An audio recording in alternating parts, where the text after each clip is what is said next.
Welcome to another episode, man, of Comedians in Bed. And as always, I have another great comedian here for you. He's one of the best hosts. My fault. The disrespect, I apologize. He is by far the best host of any host in the city here in Columbus. I'm putting it on record. Yes, I said it because he knows how to turn a room for good or for bad. But either way, we're still here for a good time.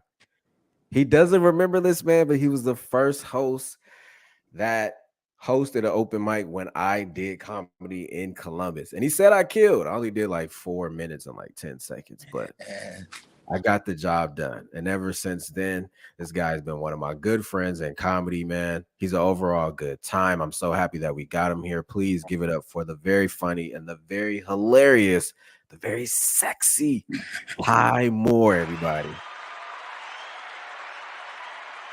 Thank you. Ty, man, what's going on with you today, man? Oh, not much, man. Just got off work a little bit ago. Had a protein power bowl. Ready to knock this out and maybe go tell some jokes at Saber Pint later. Is that dinner?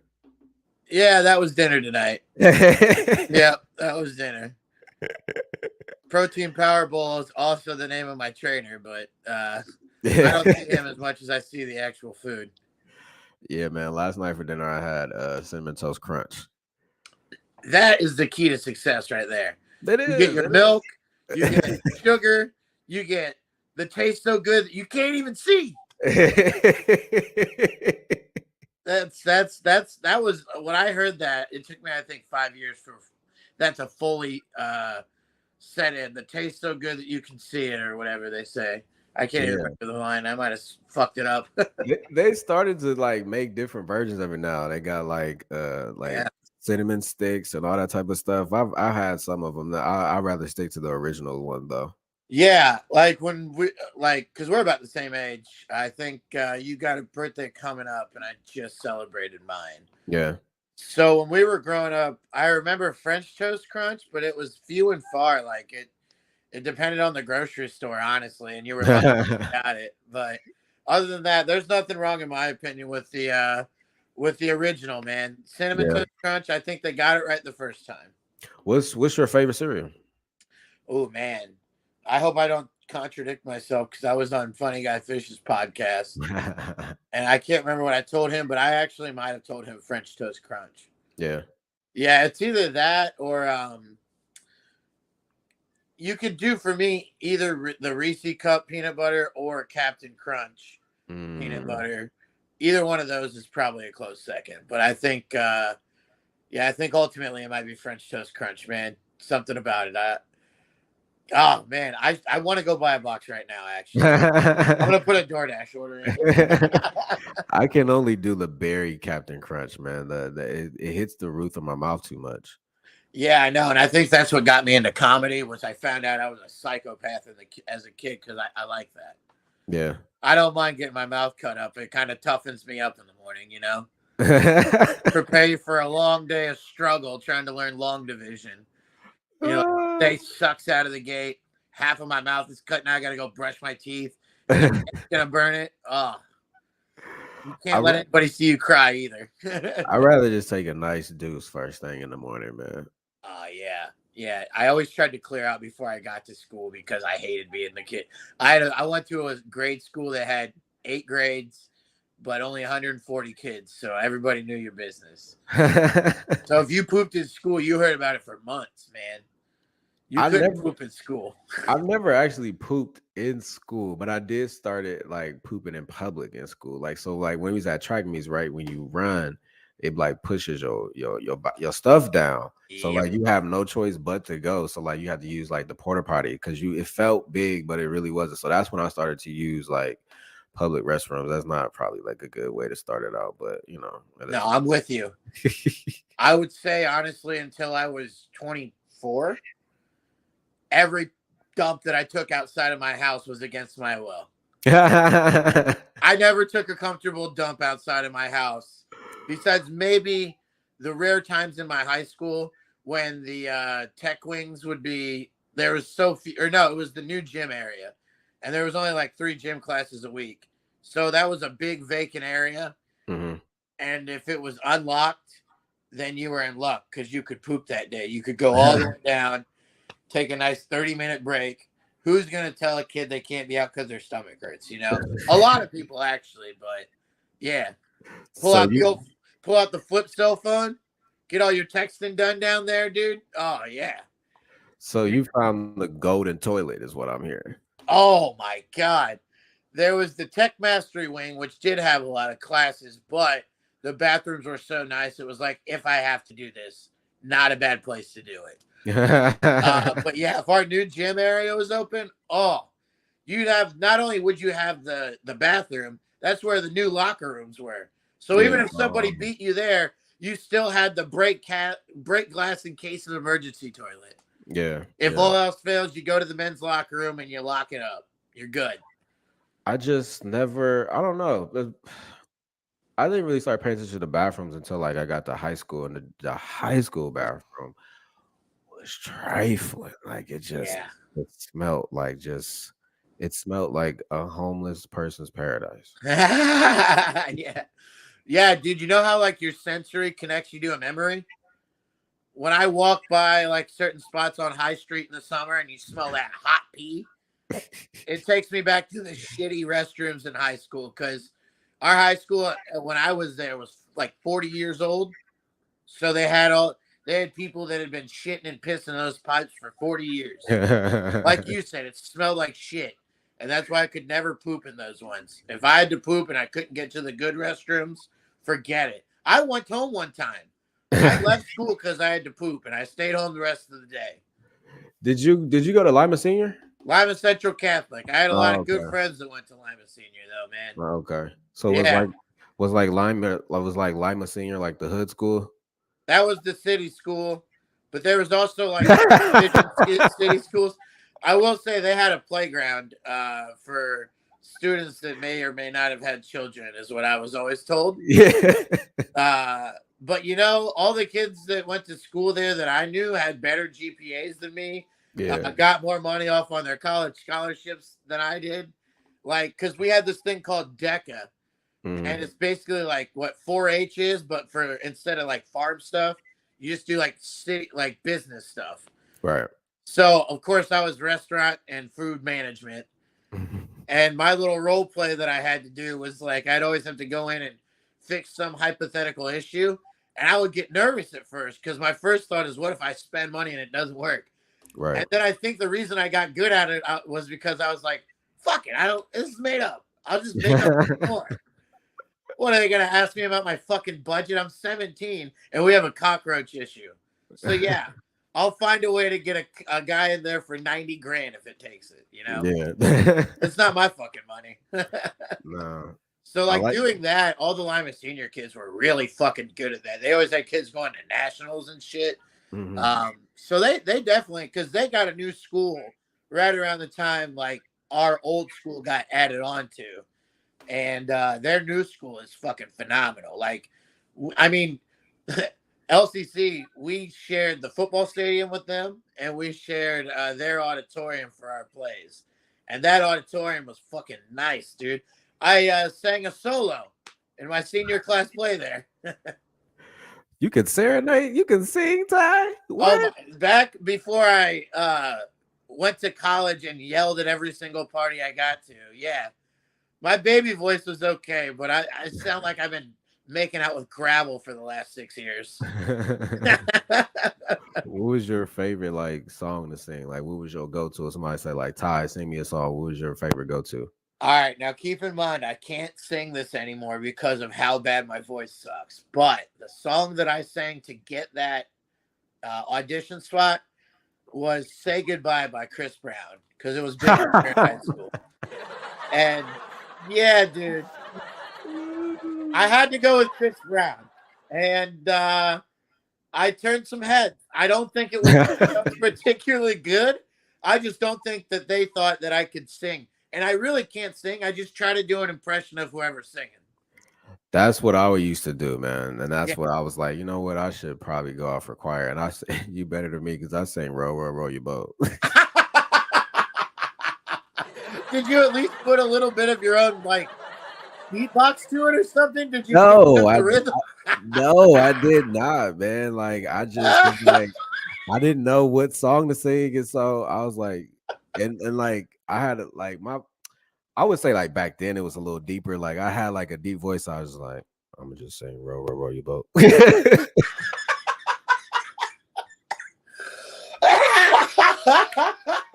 Dude, I can picture that now. I was like, yeah, because we had to like stand in a line at the piano, so like everybody. So So I'm you next. gotta wait in line, nervous as hell. Yeah, I everybody cannot asked, fuck this song up. everybody whispering like, "Hey, what song you gonna sing?"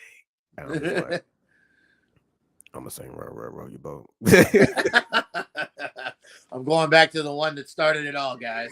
so then I get to the piano and she's like, "What you gonna sing?" I was like, "Row, row, row your boat," and I started singing it, bro. Oh no. I'm really going like this. Row, row.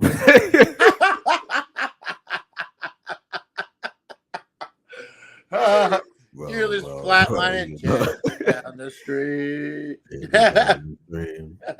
Merrily, merrily, merrily. Oh my god. So then she started hitting these notes like on the piano, like, can you sing Yeah. this note? So then I'm like, Yeah. I'll tell you what, I know that feeling when the piano hits. It sounds so easy. It's made me grow an appreciation for music yeah. so much. But when I was practicing for my solo, you go over it like 5 times a day, more or less, or whatever. On your on days, you had your off days where there was more like focus on your lines here. But when I had to focus on singing, we would go over it over and over again. You get the beat so ingrained in your head that like it helps you to forget, so you can focus on the lyrics because you just know, how where to hit the lyrics at. Yeah. And the week of the show, if I messed up my solo and it looked bad, and I was off time because the piano player started playing more notes, is what I thought. I was like, why is he fucking with me, man? There's Yeah. more notes in there. I swear there wasn't that much. My exact words were, there wasn't that much piano last time, which is such a dumb way to say that. No, there wasn't that much last time, dude. I swear, I'm not crazy. Oh, And man. what I found out was he had been playing the dumb version, I guess, to get me used to singing. And then when we had to go live, I was like, oh, fuck, dude. Man. So I think, I could be wrong, but I'm pretty sure he dialed it back. Because I went up to the teacher who was in charge of it, and I was like, hey, it feels like he's playing way more notes than he ever. It's too much piano, dude. I can't do it. The second night of the show, I flipped the order of my verses, and the tuba player in the front pit, because now we have a whole orchestra, and that threw me off too. Yeah. So we have this whole orchestra up front, and the tuba player noticed that I fucked up the lyrics, and he started laughing, and I had to not laugh while I was singing, dude. I was like, because I could pass that football. I was like, the corners of my mouth were going crazy. I'm like, just stare ahead. Don't even look back at him. Man, one time we had like this winter concert, and I had 2 solos. This was in middle school. I had 2 solos. Hell yeah. And the first one, I forget what the song was. The second one was like it was like a church song, but not like too churchy. But like so that was easy to remember. But the first one, I looked at somebody who I knew, and like I don't know if they were surprised that I was singing, but they just like was just looking at me like, and I just busted out laughing. Because when I get uncomfortable, like I just smile and laugh. Like, so I just like, I don't know, I just looked down and she was just looking dead at me, like, so I just busted out laughing, like, oh my God. and I got so much, like, she was so pissed because like it was our choir was like very, very popular. Shout out to Franklin Middle School choir, Miss Brown, and like she got calls. Like I heard that he laughed at.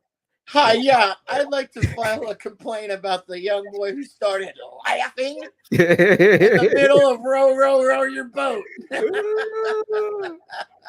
And I knew the next day I was in trouble, man. I didn't want to go to school. But she took it easier on me than what I thought. She was like, what happened? She was like, what happened? What happened? Like she said it with a stern face. She was like, I just want to know what happened. And I'm just like, I was like, I don't know. Like I just looked at somebody that I knew and I just started laughing. Oh man, like choir though, man. I'll say choir is the thing that like gave me like the confidence in myself to like I guess put myself out there because that ain't easy to be singing in front of your peers and stuff, you know. No, and you found out the hard way. Like all it takes is one person looking at you out of your friend group or even a classmate, and it just I don't know if you're just so young and trying so hard to focus that like any little thing will set you off. But I can remember like some school plays where some of my friends, thankfully on dress rehearsal night, started laughing in the middle of their line for the same reason. They'd look over and just see their friend, and they would fuck up dress rehearsal, which thank God that was just parents and grandparents. Yeah. So they could take pictures and whatnot. But yeah, somebody was like, we would always have that. And there would always be a kid that would turn and look at their mom in the crowd and smile. Like you just have like a tree or like an animal in the manger just breaking character. Yeah. Look over here at mom. Now you got shepherd hooves in the air. Man, I remember, hooves rather. I remember. I think it was like fifth. Yeah, it was fifth grade. I was playing the Grinch and the little Christmas. Hell play. Yeah, dude, that's awesome. Man, they had they made a whole costume and everything, like little furry hands and stuff. And like, man, one day I was about to go like, it was like one of our last rehearsals, and I was about to go on stage, and I was like, bro, what is that smell? And it's like, it smells like my cousin, because my cousin always had a smell, but I just didn't have a name for it. Yeah. And so I'm just like, bro, what is that smell? And then like, I don't know how I found out, but I realized like that was my first time being musty. And I was just like, oh, that's a hell of a way to find out. What I tell you, bro, I was funk. I was funk, and I already knew because my cousin will always be musty, but he would always put his arm on my head like a headrest when we would walk back from school. Yeah, and I would just be hit with that every day. I'm like, bro, what is that? Yeah, and now you're like, oh shit, that is on me. Yeah. Oh my god, I remember that. I remember those feelings because you'd always like smell somebody else that smells like that, and you know the thoughts that go in your mind. And when you realize that it's you and you're in a public setting with hours to go before you can get in the shower, it changes your whole demeanor. Yeah. Like you don't want to talk to anybody. Like I don't want to talk. I've been drinking a coffee, think I live at home, but if somebody walked in right now, I would not want to talk because I know my breath smell. I need 2 minutes to go hit some Listerine and a toothbrush. Oh God. I tried not to be. Sometimes when I walk to open mics and I get sweaty, I'm like, God, I hope it's just sweaty and not stinky to follow. I don't see how y'all be walking in that area, man. That area is not safe. Yeah, I don't know. Just be walking. I'll be like, man, y'all brave for that. I couldn't do that. I think they think I'm homeless too. Because if I'm wearing jeans, they have a rip in them, and then if I'm wearing fucking sweatpants, they have holes all over them. Yale donated a pair of sweatpants to me because he saw how raggedy my sweatpants were. Like they had holes, giant. It's the same ones that I wore for my costume. Yeah, as Professor Moody. Like they're just incredibly homeless looking. Like even homeless. I got asked during the pandemic one time when I was walking. This homeless guy was, "Hey man, I don't mean to bother you. I'm homeless too." That's how he let off. One time a homeless guy offered me a pair of shoes in Chicago. Wow. Because my shoes were so shitty. You can ask my friend. This guy was trying to sell these pair of shoes that I don't know if he found in a dumpster of a Kmart or what. Yeah. But he was trying to sell them, and he took one look at my shoes. He was like, "Hey, you can just have these, man. You need them more than I do." And I'm like, "This guy's homeless, and I just got something for free off him." I would have been like, "Can you sign these?" Nobody will believe this. Take a picture with me. Man, speaking of sweatpants, man, that girl last night at the mic was going crazy. She tried Like, to get you killed. man, first of all, that dude, he said he was he opened up for dang, what's that dude's name? The dude with the mullet, the white dude with the Theo mullet. Vaughn. Yeah, he was like, "Yeah, I've opened up for him, man. You know, I was just, I've been doing this for years." I'm like, "So then you would know to shut up. Like, what are you? No, you're lying. Like, He's totally lying. yeah, He couldn't have been further from lying. They said so many lies about this guy. They said he is from Russia. I heard him talk. yeah, Like, unless he was raised on a military base that I don't know about. He's definitely not from Russia. He could be Russian. But they were acting like he was like part of Putin's secret service over here not to play games. yeah." And then he tells you that he opened for a comedian when he got roasted. Not only did he not laugh, he hit you with a calm down, buddy. I thought he was Canadian. I thought he was a hockey player.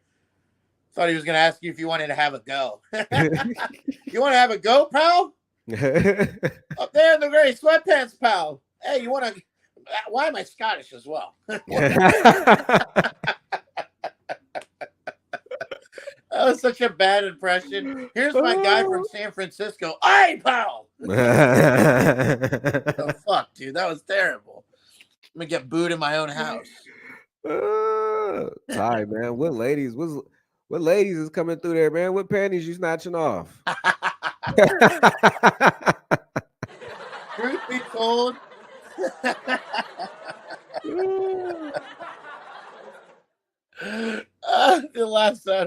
the laughs there get me every time. Oh my god. I had a nice little like romantic fling at the beginning of summer. That's like the last time anything like that's happened. But like I outkicked my coverage, so I'm still kind of coasting on that.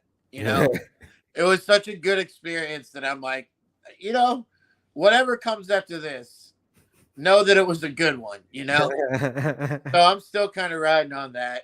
It's hard to date when you're doing stand up every night of the week. Yeah. I mean, shout out to anybody that does, because I got close to dating, and I don't know. Every time I get close to it, I realize how bad I would suck, because I just want to be out every night, and trying to get better. And it's hard for people that don't love comedy to understand why we do it, because you have to go through a lot of shit, like people talking during your jokes that you're trying to work out, telling their maybe boyfriend that they can clearly see your dick. That was the most bizarre part. She just was like, "Yep, I can see it." Like she was like, and those were my my loose sweatpants. Yeah. So I knew she couldn't see it. I'm like, no, I wore these on purpose. Yeah. She was like, "It's right. Yep, I can see it. I can see it." And then that's when he's like, "Hey, calm down, buddy." I was like, "What the hell's going on here?" I think he was like mad that you were like, you said that he looked like he didn't want to squabble. Yeah. And I think he got mad about that, but ultimately you guys didn't fight. So yeah. I don't know. Maybe Putin's Secret Service guy. He's open for Theo Vaughn. He worked for Putin. Probably helped co-create Apple. What new lie are we going to find out about this guy in the future? Oh, man. Yeah, that was wild, man. But yeah, I love, women are tremendous, but it's hard at this point to make time for other people in general. I'm at a very selfish point in my life as I sip my no free ads cup of coffee. No, man, I think it's more than okay to be selfish. As you get older, you got to give more of your time to people, and especially what we do. Like, it's such, to me, it's such, comedy is so based on energy. If the room ain't right, or if the comic is energy is off, it could dictate the whole night as well. Um, and one thing I like about you, you're full of energy. I rarely see you down. You know what I'm saying? I don't think I've ever seen you down. Only time I've ever seen you down was when you're high. You know what I'm saying? Which is pretty much, all the Well, time. yeah, yeah. But there's a difference when you're like when you're high and then it's like high. Like I can Yeah, yeah, tell when yeah, you're yeah. slumped. You be like, and you'll say it too. You be like, I'm high, dude. Like it's just Yeah, that happens. That happens. I start to get real relaxed. My hearing starts to leave. People are whispering things into my ear, and I'm like, "What'd you say?" Yeah. So like that's I just enjoy doing comedy, and I think that has a lot to do with it. I never thought I'd be anywhere near like it. Like booking shows still sometimes feels like surreal to me because I was so bad in the beginning that like it almost feels like I'm playing with house money. And you're right, I have found that if I have a better attitude when I show up, uh, that at the very least I'm gonna have a good time. I'm still gonna tell my set, and my attitude is kind of like if unless you have to address something like obviously you ran into that last night and like there are times where you just have to flat out address something, but for the most part, I just kind of perform, and it's like I put the vibe out that it's up to you if you want to listen. Mhm. Try not to talk, but hey, if you listen, I got a few fun things to say. I got a rubber chicken I'm gonna pull out here shortly. Rabbit out of a hat type shit. Yeah. Uh, but I look like a failed fucking ventriloquist right now. I look like there's the box.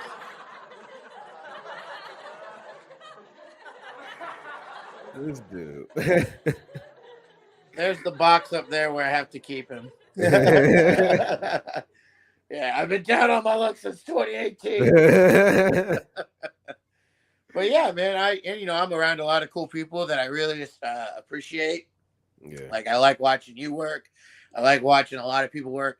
The thing that I think has helped me keep an interest in comedy is seeing what people who I've watched a lot are gonna do, and then you throw that in there with like the new comic that you Mhm. see once every 10 days, somebody trying it out for the first time. Because even if they suck, like I like to see what they're thinking Yeah. because you'd hope they're bringing something of an original take, even if it's to an already beaten. Like if they are going to talk about airplane food, maybe they talk about, I don't know, getting food poisoning from airplane food on like then Mhm. it turns into something, you know? And, Yeah. but yeah, I really like it. And I agree with the whole room thing because Uh, I know for a fact the nights that I can contribute and help get everybody to at least pay attention, and then I know the nights where it's like even I'll go up there and even if I don't have it, I'm so bad at faking it that everybody sees that I don't have it, and then I'm like, fuck, that was 5 to 10 minutes down the drain, whatever it's gonna be. Mhm. So trying to, it's just like anything else, right? If you look at it as positively as you can, which is, hey, this is another chance to make people who I don't know laugh, then I think you just get the most out of it because in the early years, it's not up to you what the room looks like. It's just not. You don't Yeah. have enough of a following, probably. You're still finding your own voice. You're probably balancing a day job as well. Mhm. So those early years, you really are just taking. I've had book shows that I've been booked on where I performed to one person. One person. I performed at a winery in Newark to one person one time with one other guy, and that was our show. And I think we both made $25. Mhm. So I was like, $25, 30 minutes of comedy. I'll try some jokes, but ultimately, we know what this is. It's three people in a fucking room. Why don't I just have some fun with that? You Yeah. know, and then I can get into like this hanging out in a garage drinking beer atmosphere, and that's where I was born. Yeah. I was born in the swill of a natty light bottle, man. As I said in the introduction, man, you're the best host in the city, and you are the host of Junior's Bar and Grill. when you got to hosting, like how is that different from just going up and doing like a regular set? The first thing that I realized was that the job of the host isn't always to go in and try and get laughs. Obviously, you want to because you want to. If you can start to show up with getting people to laugh, it's going to make it easier for everybody else. And that is definitely a way to go about it. But the thing that I realized that was most important was getting the room to focus on you. Because I watched guys like Nick Glasser, Hassan Hancock, Mark Lucas, and Oliver Gray. They were like they were like four of the main hosts, and they were also like four hosts that were known for doing the style of hosting I do, which is I come back up in between comics and reset the room if needed. And I noticed that they were always trying to just make sure that one, they weren't working the same corny punchline or whatever, even as a host. And two, they weren't afraid to bomb as long as it turned heads. And I worked in this bar that was called Ethel's, which is in the Short North. The Garden Theater, it's the bar where everybody goes to get their drinks during intermission of like Broadway plays. Mm-hmm.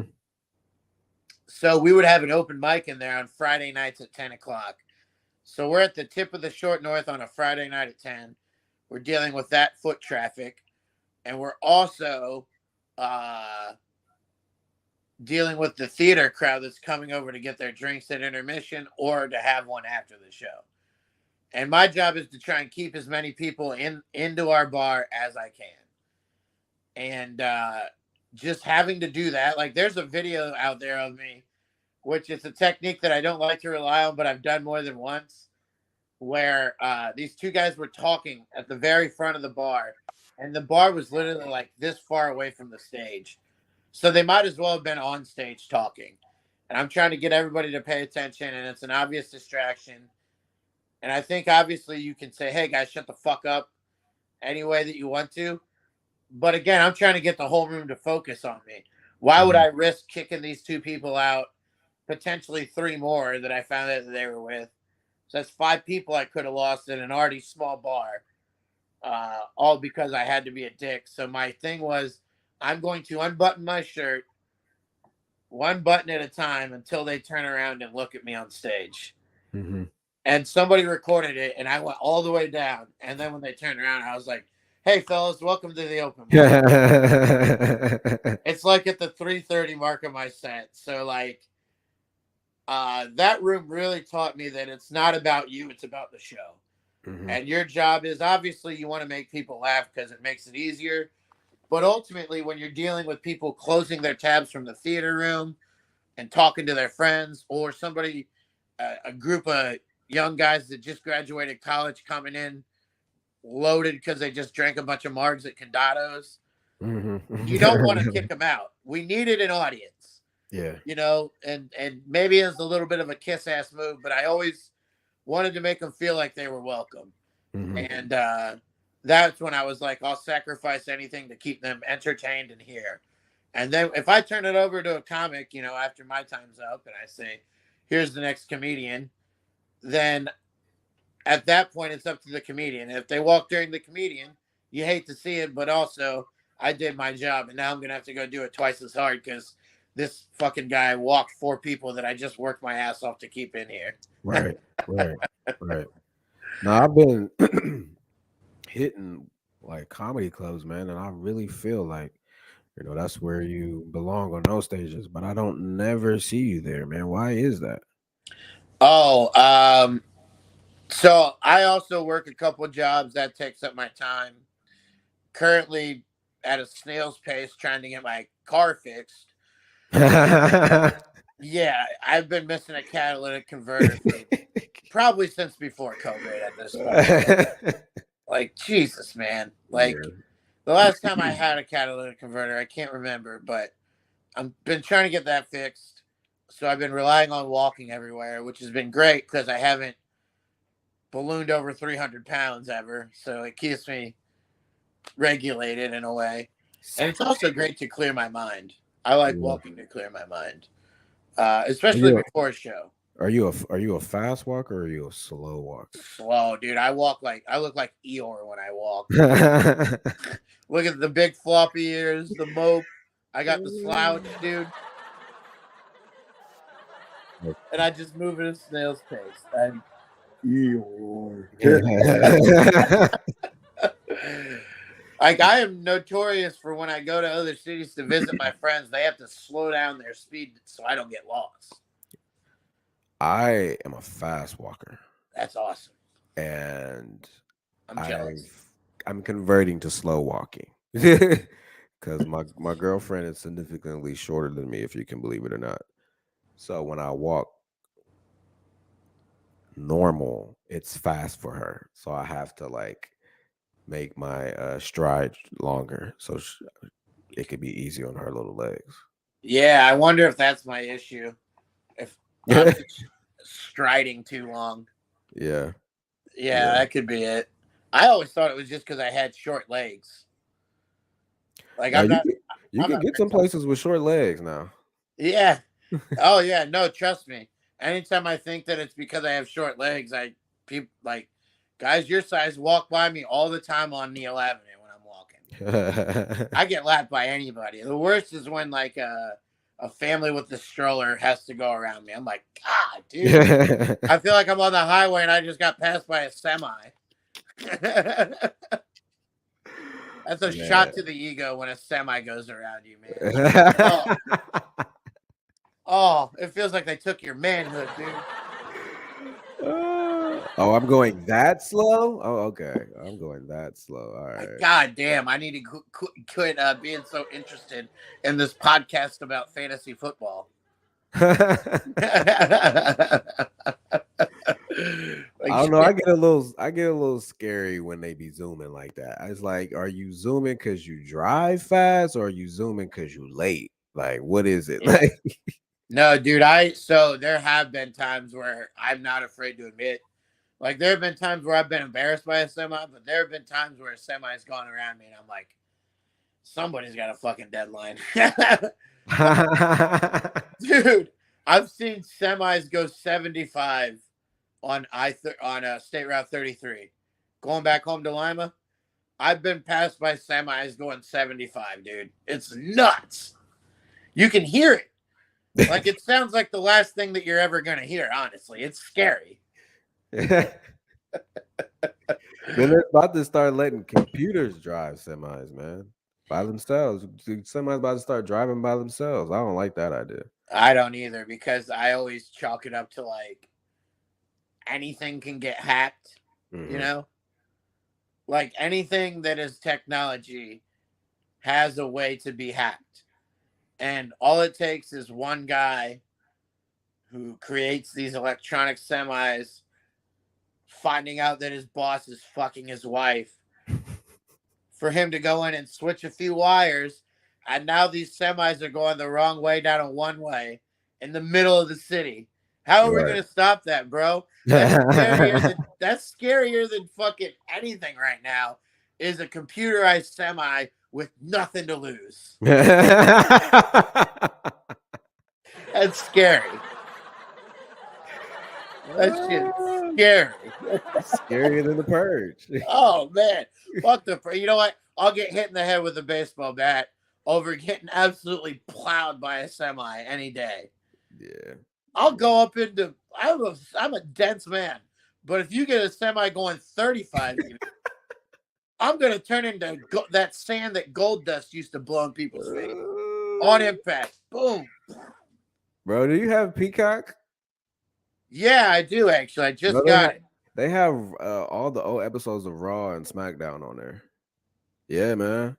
It's a Man, I good might it's have a to go back. you have certain shows and certain songs you spoke to. That's a show you definitely want to smoke to. Dude, I'm telling you, And they have all the WrestleManias on there too. I have uh I have gone back and watched what I can on YouTube, you know? But to have the unlimited access, oh boy. I was just telling somebody the other day about how from ages 7 to 14, I wasn't allowed to watch wrestling anymore because I got in trouble for doing DX. just like we all did, right?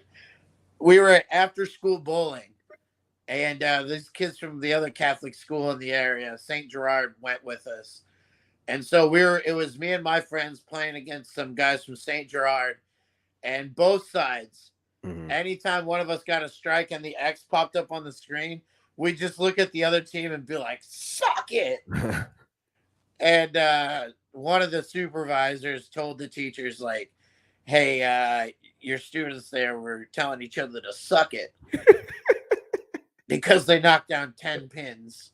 So I had to miss 15 minutes of recess the next day out of 20, which is like, you might as well give me life at that point. You might as well give me life at that point. Take the whole thing, you know?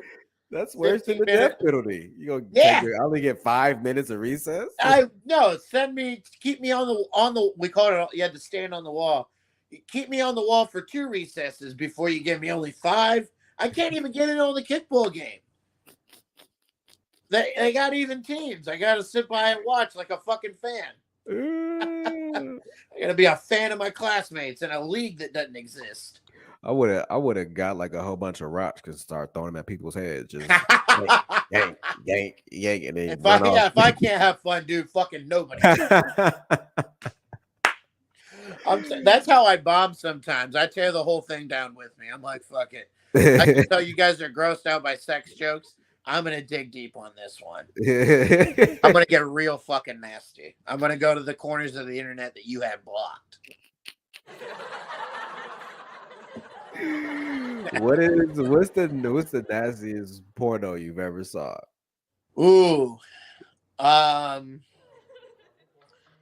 One time I watched this beautiful woman give such a passionate blowjob that snot came out of her nose, not just like a cute little. I'm talking like me.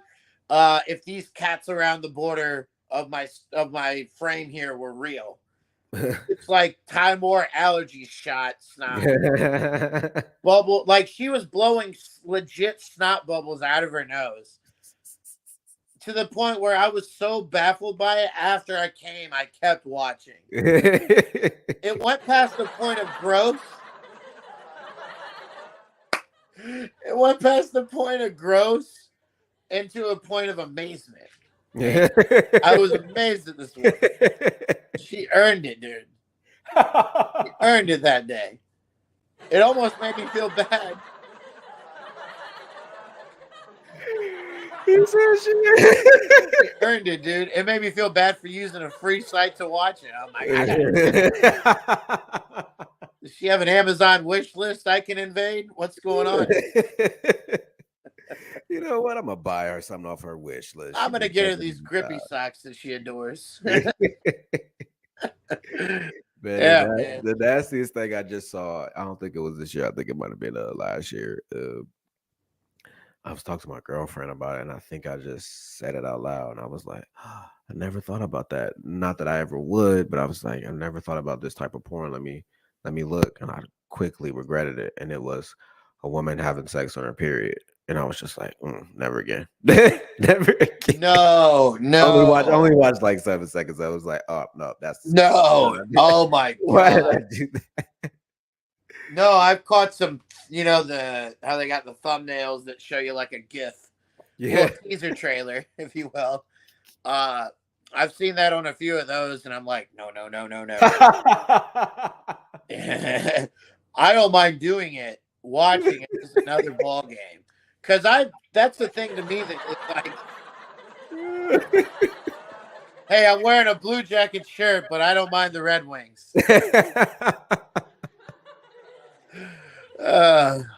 But that's to me a sign of like that you care about somebody. You're like, I'll fuck you while your pussy's bleeding. That's whatever, man. And then you realize how good it is, and you're like, oh shit, can you do this all the time? Can you have a 30-day period every month, please? This feels amazing. And you're not gonna get pregnant. Yeah.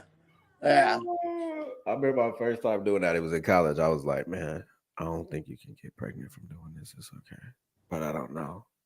She's like, do you You think I get pregnant? I was like, it don't make sense to me that you could, but I don't know. So, Dude, oh, that is the truth, man. and then you just slowly start to pull the panties down. Yeah, And see double if they check. stop you. And if they stop you, like, okay, all right, cool, all right. Yeah, Right. yeah, that's definitely one where you pull up Google. I think I'm gonna go home. I gotta Yeah, go. I got a test to study for. yeah. Call me back in 3 to 5 days. I think we fail to realize, man, the women have the power though. Like they call the shots, especially now. They are really just putting their little cooter cats all over the internet for us to see. Yeah, man. It's crazy that anybody can be a porn star now, and anybody, like, Grandma, you too? yeah, only grands.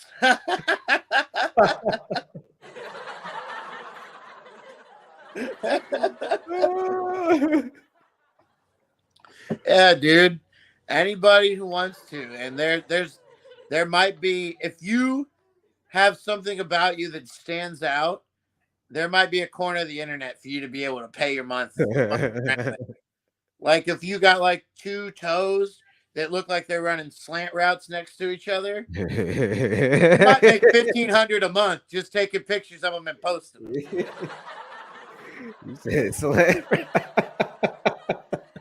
Yeah, Slant just routes, fucked man. up feet, one arm. There's girls, some of the biggest girls on OnlyFans, the biggest stars are missing limbs, and they're just like, fuck it.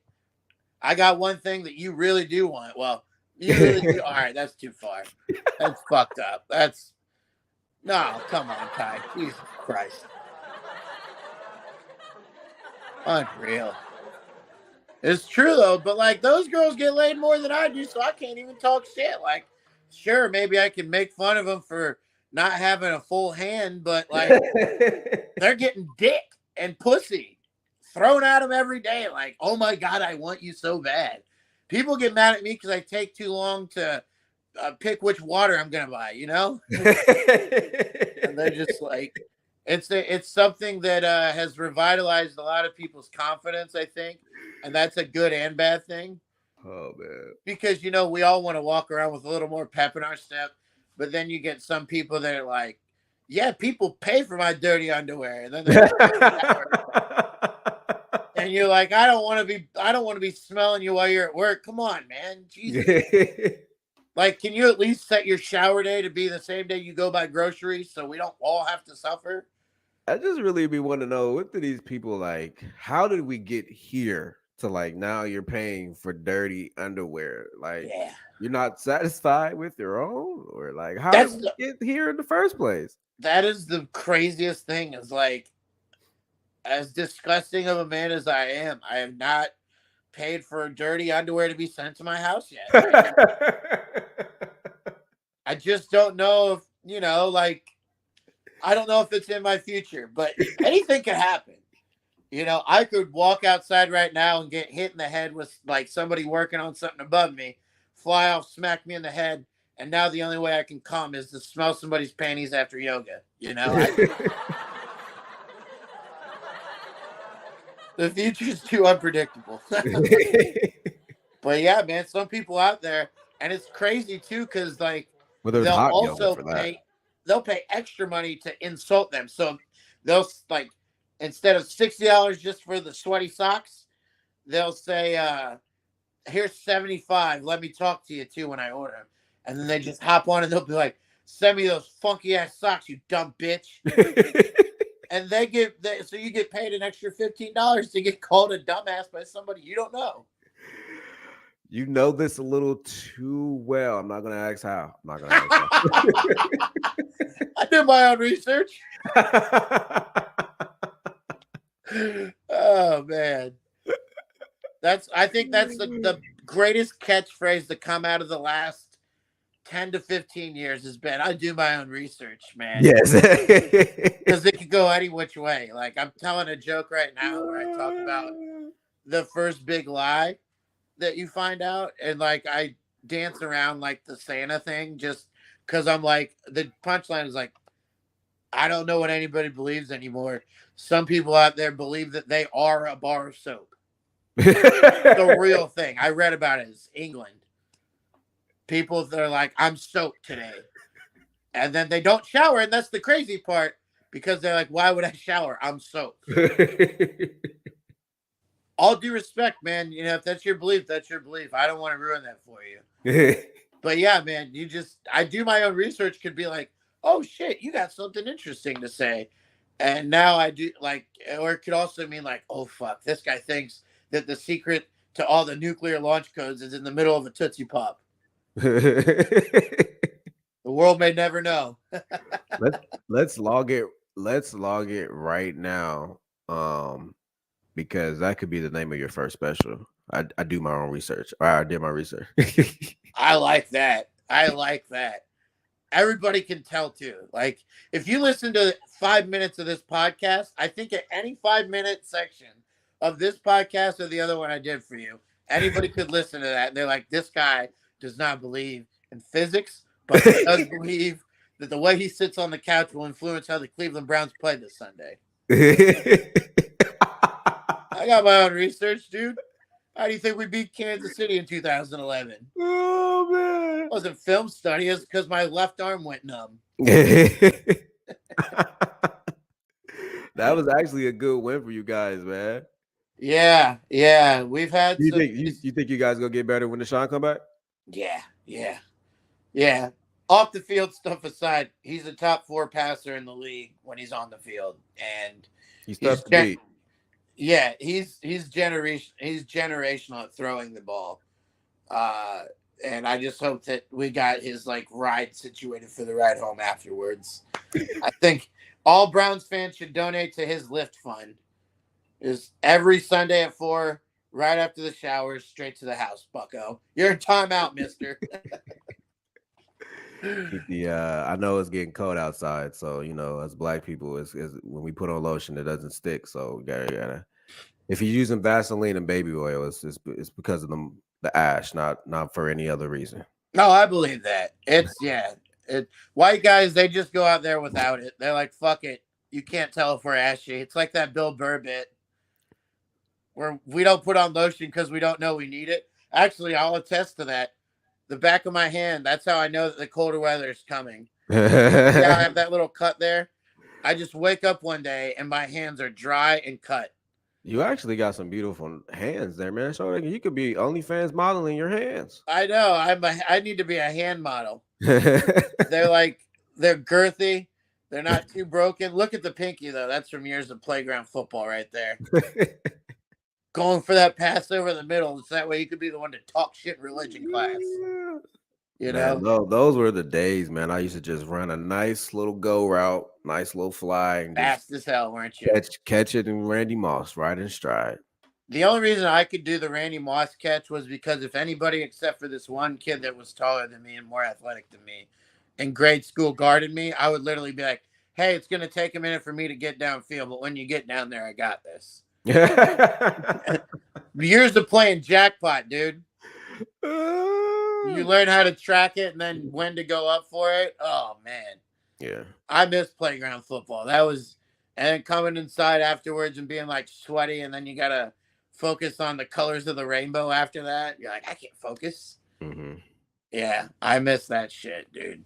Playground football was the best. Yeah, man. We had like 3 apartment complex that was in the area that I was in. So we would like play each other like in like championships and all that type of stuff. Yeah. You could burn a whole day doing that. Yeah, yeah. Kids don't really go outside no more. The kids over here in my neighborhood, they go outside, but they play in a goddamn parking lot when they just made a goddamn new park over here and they just steady in the parking lot. Just irks my nerves. Yeah, absolutely. I would have killed to have I had Rob Park growing up, but I was used like if there had been a park in my neighborhood, like in my near my 10 feet from my house, I would have been there so much. But I always think about the energy too we had as kids. Like, even though I was a fat kid, I can't believe that I would I'd play a morning game of wiffle ball in the neighborhood. I'd swim. I'd go play like an actual city league baseball game, and then I'd come back and swim or play freeze tag at night, all in one day in the summer, just going. Yeah. I couldn't believe, like, I got sweaty just thinking about that. We Have might you have to go to commercial break or something, man, so I can catch my breath have thinking you about the energy I used to have. have you ever played curveball? How do you do that? We might have a different name for it. So it's basically like you take a basketball and you both stand on each side of the curve in the street on the street, and you throw the ball, and the object is to hit the curve, and if you hit the curve, then you get 10 points, I believe, and then once you do that, you got to get in the middle of the street, and you got to just keep going, and you rack them up, and it's like five, and then like if a car coming and you throw it over the car and it hits the curve, I don't know how much that is, but that's some extra points too. That feels like it's got to be 15 to be able to put the touch on it like that. Mm-hmm. I tell you what, we played a game similar to that with a football and no points. But what we did was we pried on our neighborhood's drivers and the people that drove through our neighborhood to get to their house, wherever it may be. We pried on their road rage. So what we would do is we'd see how many cars it took before, like, just tossing it over the cars that drove down our street. How many cars would it take to do that before somebody got mad? And I think the most we ever went was 5 cars drove by before somebody flipped us off. It was normally like right away. One time this old lady stopped and she was like, "Why would you do that?" I don't know. We're throwing it over your car. Why are you mad? Like, we're not hitting you. Yeah, like we would definitely get some looks. You better not throw that on my car, bro. Yeah. Like, that would definitely happen. Like, yeah, for sure. Like, and Yeah. some people give you the look, like, too, when they driving by, like, don't do it, don't you do it, like, Yeah, don't throw this over my car. Because if I hear a clunk, back then they wouldn't have cared. They'd have probably fucked you up. yeah. We were kids. Like, hey, man, I know you're not my child, but this is my new GMC Suburban. Just left the lot with this, and now you got to hit it with your stupid football that's all scuffed up from you missing passes in the street. Oh, man. What kind of car? Oh, my fault. Go ahead. I was going to say, we like playing tackle football if it wasn't during school hours because we could actually find grass. But if we had to play in a parking lot, it would be two-hand touch, but there's always those couple kids that would hit you too hard. Yeah. You're like, you motherfucker, just wait till we get to the grass. Man. Yeah, I only did that one time, and I scraped my elbow up, and I still got the scar to this day. And I was like, yeah, never again. I'm cool.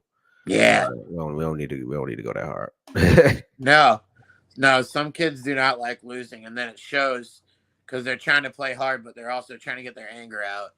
But I just didn't like the fact that I could slip on rocks, and then I get. Oh yeah. Like, I'm not getting scraped up from getting tackled. I'm getting scraped up from just falling. I'm like, nah, I'm not trying to do this. Like this. Yeah. Dude, oh, so you have a scar on your elbow. I actually have a scar on my knee. I'm going to see if I can find it. It's kind of faint, but like there's this part of my knee, like right here. Hold on. That, yeah, I don't know if it's up there or not, but like there's a part of my knee in here somewhere where it's like, it looks like a chewed up piece of pink Starburst. And I can't grow hair on it, but I can grow hair all around it. And so back when I played Little League football, my dad was one of our coaches, and then we all played at Robb Park. And the night before our league started, they would paint the field. Mm-hmm. So we would have like a fresh coat because you couldn't risk the rain in Ohio, you know. So they would paint it the night before the game. But it was also an excuse for them to go get fucked up and be away from the kids, like all the coaches. Mm-hmm. They'd all go there and they'd fucking drink. Some of them would smoke pot. And they'd paint the field. And you could tell the next day, too, because the fucking sidelines would be, like, jaggedy. We were the only field that had 3 25-yard lines. Dude, they got fucked up on Canadian Mist and 2001 Reggie. They were fucked up.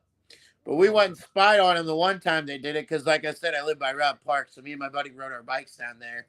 And we just felt so cool spying on him, even though, like, we weren't even close to getting caught because we stayed across the street. But we felt like we had a secret. And then so we rode back to his house, and he had like a 20, probably like a 20-yard long driveway of nothing but stone, and it came off of the street and dipped down a little too. And I took a turn in there way too hot, scraped up my knee. I thought, all right, I've scraped my knee before, whatever. I go inside, and they're like, oh, you got rocks in there. We're going to have to use peroxide to get it out. Yeah, the And worst. then they told the greatest lie that parents have ever come up with: peroxide doesn't burn, it feels good. Yeah. Nope. When you got 5 drunk nurses working on your fucking knee with no college background to be a nurse, just drunk people trying to get the rocks out of your knee, oh, dude, I scream bloody murder. They would just pour a little peroxide, take a little stone out. I think I had 3. And then Yeah. the worst part, dude, I couldn't play in the game the next day Mm, because if I'd have got sweaty, that open wound would have got infected, you know? yeah. Mm-mm. So I couldn't play for that, but all my friends, 10-year-old boys, they ain't hearing that. So I Right. got called a pussy. They were like, oh, you got a little bike wreck, can't play the game? God damn it, I got rocks pulled out of my knee, dude. Have some Yeah. sympathy. Do Nope, you miss I just got called a pussy the whole afternoon. do you miss Lima? Yeah, I do. I like going back to see. I mean, I love living here. I don't know if I could live in Lima, man. Mainly because I can't really do comedy there. Uh, they have a few open mic things that sometimes pop up, but it's nothing like what we got here. So, but I do miss Lima. There's like, I got a lot of close friends that still live there. My oldest sister, my mom, and my brother all still live there. My brother-in-law, my nephew, he's got 2 kids now. They're there. So I definitely miss Lima, and I try to see as many people as I can when I go back. But um, I don't know if Lima is right for me at this point in time because I think I'm too much of a renegade. Yeah. Yeah, I'm out all hours of the night trying to tell fart jokes to people I don't know. Real dangerous stuff. No, I definitely understand. Yeah. What's one stage that like when you hit that stage, um, you'll know for sure that you've made it in the game? Even if it is just an open mic that anybody can do, I would love to either do the Comedy Cellar or my number one would be the Comedy Store. I would love to do the Comedy Store in LA. Like I said, even if it's just they pull my name for the open mic and I get 3 minutes just to say that I went in that room and had a set, even if I bombed. The fact that I got to be at, because those are probably like the 2 hallowed grounds of stand up in America. I think you could throw the old Punchline in San Francisco up there from what I've heard, but I have never been to San Francisco, so I can't really comment on that. But yeah, if I could get to one of those 2 comedy meccas, if you will, even like I said, even if it's just I happen to sign up and they happen to call me, fine. Just to be in there to experience that from a performer's point of view, that's like one of those things where it's like I would love to get that opportunity. Absolutely. Yeah, yeah. And it's definitely gonna come, man. What's one piece of advice that you would give any comic that's listening to this right now? Don't be afraid to embrace the journey, whatever it may be. Like the more you do stand up, the more you end up having to love it. Like I'm sure there are people that are just doing it for a career somehow, but like you really have to love this shit if you want to chase it as a full-time thing to be in a spot where a lot of comedians in this city are, where in my opinion I think a lot of us could easily get more feature work on the road if we had the right, I don't know, I don't want to say platform because I don't have any hatred for the funny bone like some people may or may not, but like if some of us could just get discovered, I think there's a lot of us that at the drop of the hat could go to just about any club in America and do anywhere from 20 to 30 minutes comfortably and be fine. So the thing is, it's never, there's a lot of it where it's like, because that's not such an easily attainable thing, you really have to love this shit. Because you could be 8 years in and somebody 4 years in might get booked more than you, featured more than you, paid more than you on the same show as you. So I think the biggest key in all of this is remembering what got you into stand up and why you love doing it. And for me, like I truly, as much as I want the bigger and better things, like I think we all do, I know that like some people don't want to be seen as a sellout or whatever, but like I'm trying to get paid for this shit eventually. Hey, even if I get shot in the head in some Netflix movie and I can just get a credit from that, I don't give a fuck. As long as that Netflix check clears in my bank account, I don't care if I'm in a movie for 10 seconds. Like, that's something to me. But I think, as much as we want that, there's just no predictability of when anybody's going to pop and stand up. Like, some people pop at year 2 and fizzle out by year 7. Some people go, honestly, 20 years working like a day job still. And then they just have that one set. Because if you continue to love stand up and you continue your honest to God hardest to try and get better at it, when the right opportunities pop up, you'll be so over prepared that you'll actually be anxious. You'll be like, do I know too much? Can this be even natural? I've done so many of these things. But then you go into it and all that care and crafting that you really put into your act can show out when the opportunity is right. But again, like you think you love it, and then you realize that year 4 you don't love it like you did at year 2 because you've been through more bullshit. But then through that bullshit, you accomplished more goals. And then same thing year 4 and year 7. You're like, I love comedy so much more at year 7 because I got through any kind of lack of creativity, lack of whatever kind of peer recognition. Like you go through all that. And then within that, I truly think that the universe takes care of you in a way. And that if you give all that, then you get your opportunities. And when those pop up and you knock it out of the park, you're like, okay, I just did really well on a. I had a nice set at the Don't Tell show I just did, and Jason Banks was the headliner. And I've known Jason since like 2014. Not like with any level of depth. That was probably a few years into it, but like in 2014, I watched Jason, and you just knew like he's the only guy who can tell the same jokes right now every week, and we're still all gonna laugh just as hard.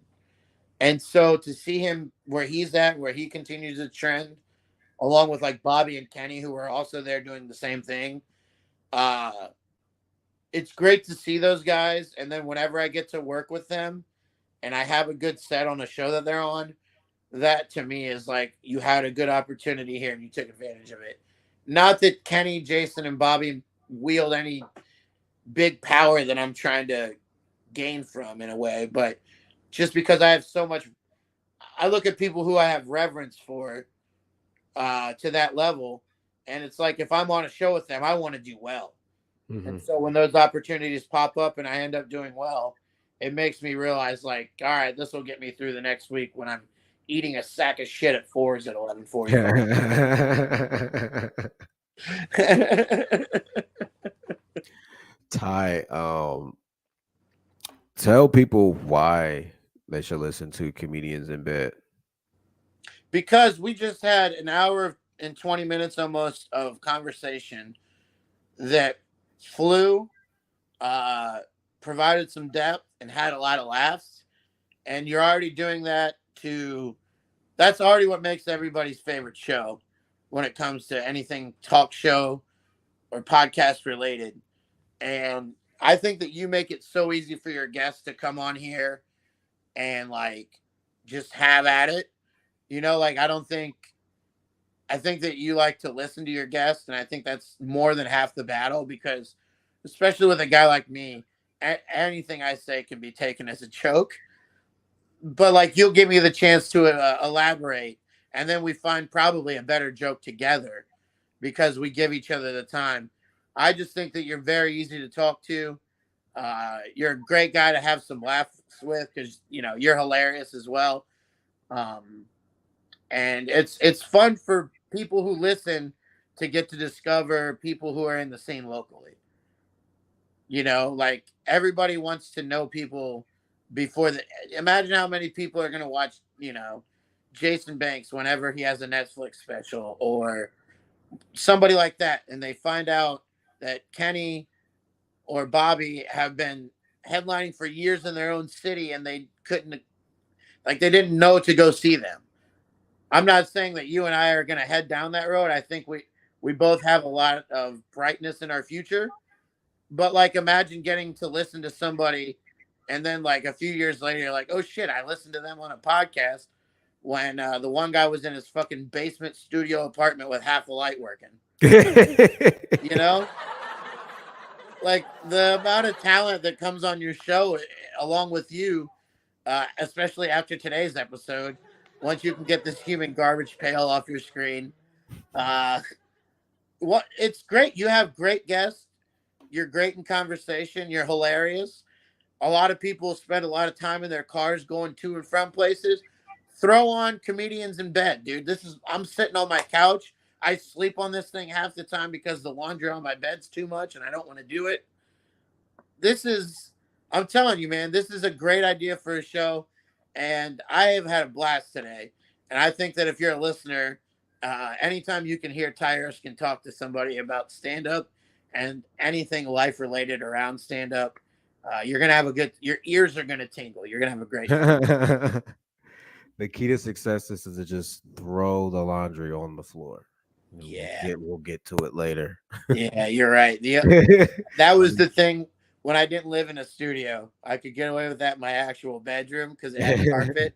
But now all my floors are tile, and I live in a basement. So whenever it rains, I always get house centipedes. Yeah, Bro, if I pick up my underwear one day and there's a house centipede in it, you never see me ever again. Because I'm gonna blow my building up from the inside out, and I'm taking everybody with me. No, man, I tell people all the time, man, that you're my identical twin brother, man, and I mean it. You're such a good guy. Don't let today discourage you from where you're eventually going to end up. I'm pretty sure, I know for a fact, you're going to end up farther than where you believe, man. Where can people reach you at, Ty? I like to post all my shows on my Instagram, which is at Ty's Not Funny. That's TYSNOTFUNNY. I had to put the Albert Pujols cyborg goggles on to see that. Make sure I focused in on the name there.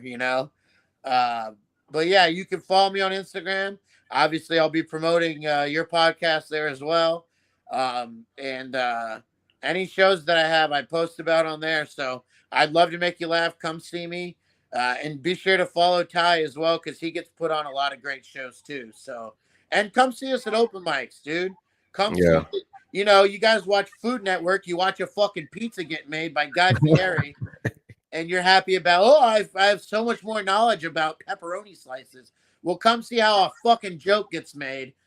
Come watch us talk about semen in the developatory stages. I don't think developatory is a word.